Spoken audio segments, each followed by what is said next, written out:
আকাশবাণী কলকাতা। স্থানীয় সংবাদ পড়ছি নমামি বসুরুদ্র। আজ বিজয় দিবস। 1971 সালের ভারত পাকিস্তান যুদ্ধে ভারতীয় সেনা ও মুক্তিবাহিনীর জয় এবং স্বাধীন বাংলাদেশের আত্মপ্রকাশ উদযাপনে দুই বাংলাতেই যথোচিত মর্যাদায় দিনটি পালিত হচ্ছে। আজকের দিনেই জেনারেল A.K. নিয়াজির নেতৃত্বে 90,000-এর পাক বাহিনী ভারতীয় সেনা ও মুক্তিযোদ্ধাদের কাছে আত্মসমর্পণ করে। অবসান হয় 9 মাসের এক দীর্ঘ লড়াইয়ের। কলকাতায় এ উপলক্ষে সেনাবাহিনীর পূর্বাঞ্চলীয় প্রধান কার্যালয় ফোর্ট উইলিয়ামে এক বিশেষ অনুষ্ঠানের আয়োজন করা হয়। একটি প্রতিবেদন। কেটে গিয়েছে অর্ধশতক, তবুও 71-এর মুক্তিযুদ্ধের স্মৃতি আর আত্মদানকারী বীর সেনানীদের নিয়ে আবেগ আজও অমলিন। প্রতি বছর 16ই ডিসেম্বর যৌথভাবে সেই স্মৃতির উদযাপন করে ভারত এবং বাংলাদেশ। কলকাতায় পূর্বাঞ্চলীয় সেনা সদরে আয়োজিত ঐতিহ্যবাহী বিজয় দিবস অনুষ্ঠানে ভারত এবং বাংলাদেশের বর্তমান ও প্রাক্তন সেনাকর্তা এবং মুক্তিযোদ্ধাদের সমাগম প্রকৃত অর্থে রূপ নেয় এক মিলন তীর্থে। একই সঙ্গে প্রতিবেশী দুই দেশের পারস্পরিক মৈত্রী অক্ষুণ্ণ রাখার বার্তাও ঘোষিত হয় এই অনুষ্ঠান থেকে। এবারও বিজয় দিবস উপলক্ষে বাংলাদেশ থেকে 3 জন মুক্তিযোদ্ধা ও 6 সেনার কর্তার এক প্রতিনিধি দল কলকাতায় এসেছেন। সকালে ফোর্ট উইলিয়ামের বিজয় স্মারকে মাল্যদান করে শহীদদের শ্রদ্ধা জানান দুদেশের প্রাক্তন ও বর্তমান সেনাকর্তারা। এরপরে ঘরোয়া আলাপচারিতায় উঠে আসে অতীতের গৌরবময় স্মৃতিচারণা। পূর্বাঞ্চলীয় সেনা কমান্ডার রানা প্রতাপ কলিতা মনে করিয়ে দিয়েছেন, প্রতিবেশী বাংলাদেশের সঙ্গে ভারতের সম্পর্ক শুধুমাত্র কূটনৈতিক বা অর্থনৈতিকভাবে সীমাবদ্ধ নয়। দুদেশের মানুষের চিরন্তন আবেগ এই দুই দেশকে অবিচ্ছেদ্য এক বন্ধনে বেঁধে রেখেছে। মুক্তিযোদ্ধাদের প্রতিনিধি দলের নেতা মোহাম্মদ মমিনুল্লাহ পাটোয়ারি বলেন, ভারতের সক্রিয় সহযোগিতায় স্বাধীন বাংলাদেশের জন্ম হয়েছিল।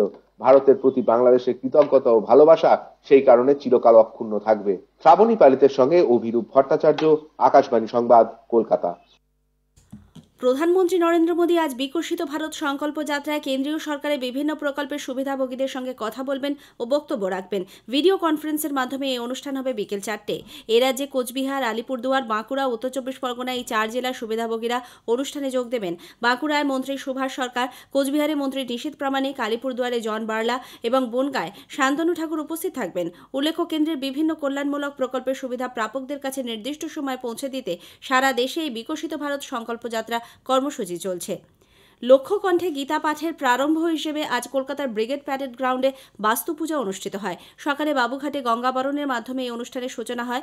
এরপর গঙ্গা জল ও কুরুক্ষেত্র থেকে আনা মাটি নিয়ে গীতাপাঠ কমিটি সাধু সন্তরা বাবুঘাট থেকে ব্রিগেড প্যারেড গ্রাউন্ড পর্যন্ত শোভাযাত্রা করেন। সেখানে পুরীর জগন্নাথ মন্দিরে ধ্বজ উত্তোলন এবং বাস্তু পূজা করা হয়। লক্ষ্য কণ্ঠে গীতাপাঠ কমিটির সভাপতি স্বামী প্রদীপ্তানন্দ মহারাজ এই অনুষ্ঠানে উপস্থিত ছিলেন।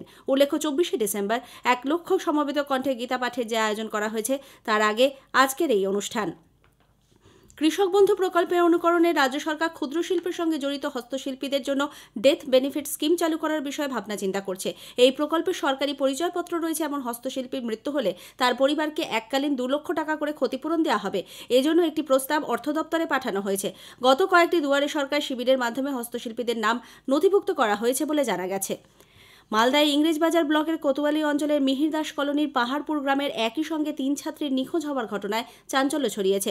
6 দিন কেটে গেলেও তাদের সন্ধান মেলেনি। সীতেশ পাহাড়ি, তপন পাহাড়ি ও মিতুল পাহাড়ি এই 3 জনের মধ্যে একজন কলেজ এবং 2 জন স্কুল ছাত্রী। শিক্ষা প্রতিষ্ঠানে যাওয়ার নাম করে বাড়ি থেকে বেরিয়ে তারা নিরুদ্দেশ হয়ে যায়। এদের মধ্যে একজন নাবালিকা। রাতভর খোঁজাখুঁজি করেও তাদের না পাওয়ায় 3 ছাত্রীর পরিবার থানার দ্বারস্থ হয়েছে। তবে তাদের দাবি, পুলিশের কাছে বারবার যাওয়া সত্ত্বেও এই ঘটনায় তারা কোনো গুরুত্ব দিচ্ছে না। শিলিগুড়ির বাগডোগরার গোসাইপুরের নতুন পাড়া এলাকায় আজ সকালে হাতির হামলায় একজনের মৃত্যু হয়েছে। জঙ্গল থেকে হাতিটি বেরিয়ে লোকালয়ে ঢুকে পড়ে। সে সময় তার সামনে পড়ে যান বছর 35-এর দিলীপ রায় নামে ওই ব্যক্তি। হাতির আক্রমণে গুরুতর আহত হন তিনি। হাসপাতালে নিয়ে যাওয়া হলে সেখানেই তার মৃত্যু হয়। বন দপ্তরের কর্মীরা আপাতত কাছাকাছি জঙ্গলে হাতিটিকে তাড়িয়ে নিয়ে যেতে সক্ষম হয়েছে। রাতে তাকে গভীর জঙ্গলে নিয়ে যাওয়া হবে। কলকাতা সহ দক্ষিণবঙ্গের বিভিন্ন জেলায় জাঁকিয়ে ঠান্ডা। কলকাতায় আজ চলতি মৌসুমের শীতলতম দিন। সকালে সর্বনিম্ন তাপমাত্রা নেমেছে 14.4 ডিগ্রি সেলসিয়াসে, স্বাভাবিকের তুলনায় যা 2 ডিগ্রি নিচে। গতকালও দিনের তাপমাত্রা ছিল স্বাভাবিকের 2 ডিগ্রি কম। পুরুলিয়া, বীরভূম সহ পশ্চিমের জেলাগুলিতেও তাপমাত্রার পারদ অনেকটাই নেমেছে। স্থানীয় সংবাদ শেষ হলো।